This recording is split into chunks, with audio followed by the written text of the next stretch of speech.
জীৱনত এটা ৰুঢ় সত্য আছে, সেইটো কি জানেনে? যে আপুনি যাক সহায় কৰিছিলে সেই মানুহজনক কেতিয়াও আপুনি কাষত নাপায়, আৰু যিজনৰ সহায় আপুনি গ্ৰহণ কৰিছে তেওঁক আপুনি দূৰৰ পৰাই কৃতজ্ঞতা জনাব লাগিব।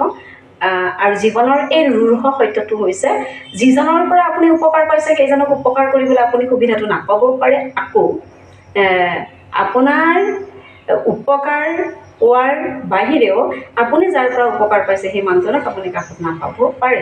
আৰু জীৱনত যেতিয়া আপুনি কাৰোবাক মানে সেই এটা বিশেষ দিনত মনত পেলাব, সেইটো কিন্তু নতুন মানুহ হয়, আৰু সেইটো কিন্তু আপোনাৰ জীৱনত হয়তো কেতিয়াও একো সহায় কৰিবলগীয়া হোৱা নাই, বা আপুনি তেওঁৰ পৰা একো সহায় ল'বলগীয়া হোৱা নাই।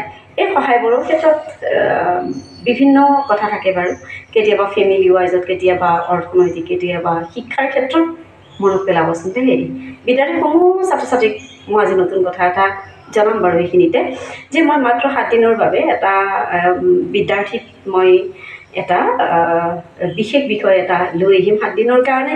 এই 7 দিনৰ কাৰণে লৈ অহা বিশেষ বিষয়টো হৈছে বিভিন্ন চিটুৱেশ্যন, বিভিন্ন পৰিস্থিতি চম্ভালি আমি কেনেকৈ এটা এক্সামিনেশ্যনত কৃতকাৰ্য হ'ব পাৰোঁ, পাছ কৰিব পাৰোঁ খুব সফলভাৱে আমি যিকোনো এটা ব্যক্তিগত হওক বা চৰকাৰী হওক খণ্ডত নিয়োজিত হ'ব পাৰোঁ।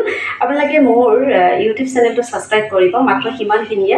আৰু মই 7 দিনৰ কাৰণে এই কোৰ্চটো লৈ আহিম, সদায় সন্ধিয়া থাকিব মোৰ এই টাইমটো, আৰু মই সকলোৰে কাৰণে এই 7 দিনীয়া মানে মোৰ যিখিনি ইউটিউবত ক'বলগীয়া মই এইখিনি সকলোৰে বাবে বাৰু মোৰ ইউটিউব চেনেলটো ছাবস্ক্ৰাইব কৰা সকলে বাৰু পাবই। বিদ্যাৰ্থীসমূহ ছাত্ৰ ছাত্ৰীক মই আন্তৰিক ওলগ জনাই মই বিনীতাই আজি বিদায় মাগিছোঁ। তোমালোক ভালেই থাকা, আমি তোমালোকৰ বাবে সদায় আছোঁ।